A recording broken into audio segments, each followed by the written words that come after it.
It's the 5th time I stand on this shore, the Cuban shore, looking out at that distant horizon, believing again that I'm going to make it all the way across that vast, dangerous wilderness of an ocean. Not only have I tried 4 times, but the greatest swimmers in the world have been trying since 1950, and it's still never been done. The team is proud of our 4 attempts. It's an expedition of some 30 people. Bonnie is my best friend and head handler, who somehow summons will, that last drop of will within me when I think it's gone, after many, many hours and days out there. The shark experts are the best in the world, large predators below. The box jellyfish, the deadliest venom in all of the ocean, is in these waters, and I have come close to dying from them on a previous attempt. The conditions themselves, besides the sheer distance of over 100 miles in the open ocean, currents and whirling eddies, and the Gulf Stream itself, the most unpredictable of all of the planet Earth. And by the way, it's amusing to me that journalists and people, before these attempts often, ask me, well, are you going to go with any boats or any people or anything? And I'm thinking, what are they imagining? That I'll just sort of do some celestial navigation and, carry a Bowie knife in my mouth, and I'll hunt fish and skin them alive and, eat them, and maybe drag a desalinization plant behind me for fresh water. Yes, I have a team. And the team is expert. And the team is courageous and brimming with innovation and scientific discovery, as is true with any major expedition on the planet. And we've been on a journey. And the debate has raged, hasn't it, since the Greeks, of isn't it what it's all about? Isn't life about the journey, not really the destination? And here we've been on this journey, and the truth is it's been thrilling. We haven't reached that other shore, and still, our sense of pride and commitment, unwavering commitment. When I turned 60, the dream was still alive from having tried this in my 20s and dreamed it and imagined it. The most famous body of water on the earth today, I imagine, Cuba to Florida. And it was deep in my soul. And when I turned 60, it wasn't so much about the athletic accomplishment. It wasn't the sort of ego of, I want to be the first. That's always there, and it's undeniable. But it was deeper. It was, how much life is there left? Let's face it, we're all on a one-way street, aren't we? And what are we going to do? What are we going to do as we go forward to have no regrets looking back? And all this past year in training, I had that Teddy Roosevelt quote, to paraphrase it, floating around in my brain, and it says, you go ahead. You go ahead and sit back in your comfortable chair, and you be the critic. You be the observer, while the brave one gets in the ring and engages and gets bloody and gets dirty and fails over and over and over again, but yet isn't afraid and isn't timid and lives life in a bold way. And so, of course, I want to make it across. It is the goal, and I should be so shallow to say that this year the destination was even sweeter than the journey.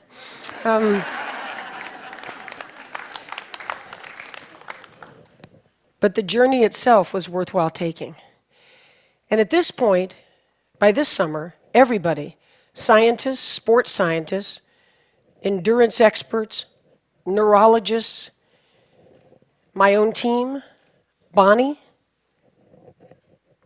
said it's impossible. It just simply can't be done. And Bonnie said to me, but if you're going to take the journey, I'm going to see you through to the end of it. So I'll be there. And now we're there. And as we're looking out, kind of a surreal moment before the first stroke, standing on the rocks at Marina Hemingway, the Cuban flag is flying above, all my teams out in their boats, hands up in the air. We're here. We're here for you. Bonnie and I look at each other and we say, this year the mantra is, and I've been using it in training, find a way. You have a dream, and you have obstacles in front of you, as we all do. None of us ever get through this life without heartache, without turmoil. And if you believe and you have faith, and you can get knocked down and get back up again, and you believe in perseverance as a great human quality, you find your way. And Bonnie grabbed my shoulders and she said, let's find our way to Florida. And we started. And for the next 53 hours, it was an intense, unforgettable life experience. The highs were high, the awe. I'm not a religious person, but I tell you, to be in the azure blue of the Gulf Stream, as if as you're breathing, you're looking down miles and miles and miles, to feel the majesty of this blue planet we live on. It's awe-inspiring. I have a playlist of about 85 songs, and especially in the middle of the night. And that night, because we use no lights, lights attract jellyfish, lights attract sharks, lights attract bait fish that attract sharks. So we go in the pitch black of the night. You've never seen black, this black. You can't see the front of your hand, and the people on the boat, Bonnie and my team on the boat, they just hear the slapping of the arms, and they know where I am because there's no visual at all. And I'm out there kind of tripping out on my little playlist. I've got tight rubber caps. I don't hear a thing. I've got goggles, and I'm turning my head 50 times a minute. I'm singing, imagine there's no heaven. Do-do-do-do-do. It's easy if you try. Do-do-do-do-do. And I could sing that song 1,000 times in a row. Now there's a talent unto itself. And each time I get done with, ooh, you may say I'm a dreamer, but I'm not the only one. 222. Imagine there's no heaven. And when I get to the end of 1,000 of John Lennon's Imagine, I have swum 9 hours and 45 minutes. Exactly. And then there are the crises. Of course there are. And the vomiting starts, the seawater, you're not well, you're wearing a jellyfish mask for the ultimate protection. It's difficult to swim in, it's causing abrasions on the inside of the mouth, but the tentacles can't get you. And the hypothermia sets in. The water's 85 degrees, and yet you're losing weight and using calories. And as you come over toward the side of the boat, not allowed to touch it, not allowed to get out, but Bonnie and her team hands me nutrition and asks me what I'm doing, how am I all right? I am seeing the Taj Mahal over here. I'm in a very different state. And I'm thinking, wow, I never thought I'd be running into the Taj Mahal out here. It's gorgeous. I mean, how long did it take them to build that? It's just so, woo. And then we kind of have a cardinal rule that I'm never told really how far it is, because we don't know how far it is. What's going to happen to you between this point and that point? What's going to happen to the weather and the currents? And God forbid you're stung when you don't think you could be stung in all this armor. And Bonnie made a decision coming into that third morning that I was suffering and I was hanging on by a thread. And she said, come here. And I came close to the boat, and she said, look out there. And I saw light, because the day's easier than the night, and I thought we were coming into day. And I saw a stream of white light along the horizon. And I said, it's going to be morning soon. She said, no, those are the lights of Key West. It was 15 more hours, which for most swimmers would be a long time.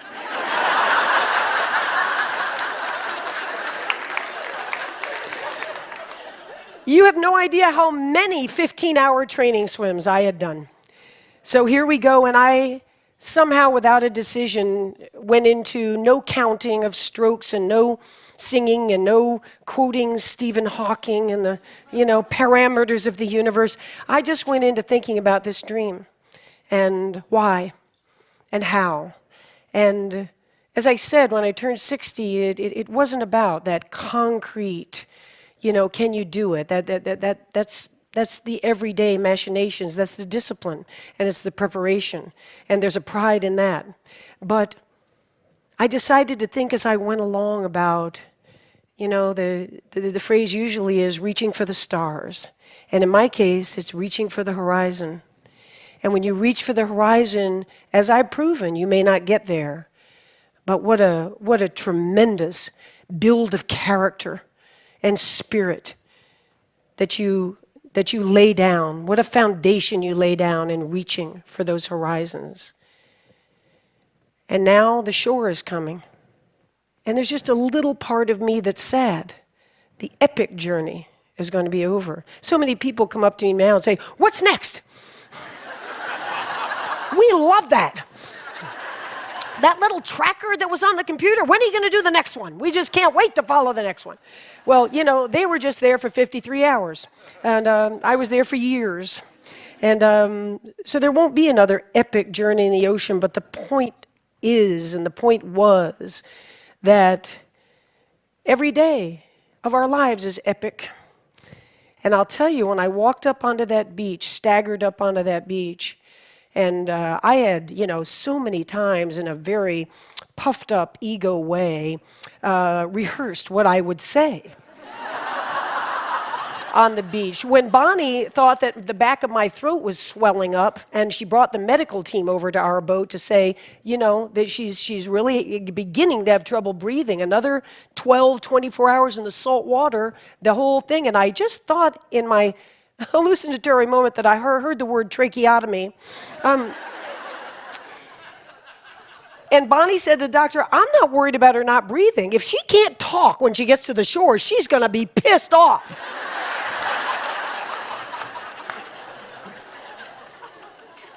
But the truth is, all those orations that I had practiced just to get myself through some training swims as motivation, it wasn't like that. It was a very real moment with that crowd, with my team. We did it. I didn't do it. We did it. And we'll never forget it. It'll always be part of us.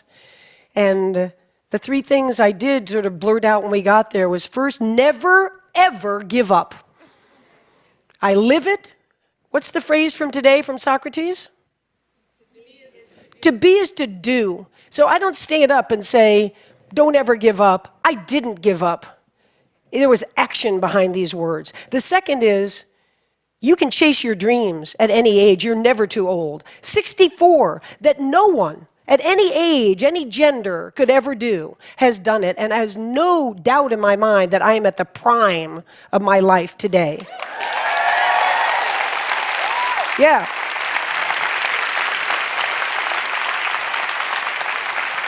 Thank you.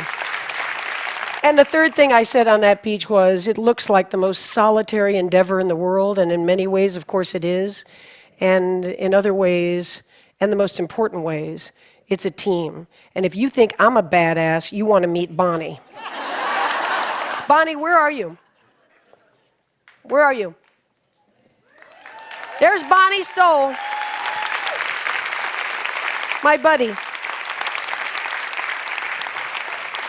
The Henry David Thoreau quote goes, when you achieve your dreams, it's not so much what you get as who you have become in achieving them. And yeah, I stand before you now. In the 3 months since that swim ended, I've sat down with Oprah, and I've been in President Obama's Oval Office. I've been invited to speak in front of esteemed groups such as yourselves. I've signed a wonderful major book contract. All of that's great, and I don't denigrate it. I'm proud of it all, but the truth is, I'm walking around tall because I am that bold, fearless person. And I will be every day until it's time for these days to be done. Thank you very much and enjoy the conference. Thank you. Thank you. Thank you. Thank you. Thank you. Thank you. Thank you. Thank you. Find a way.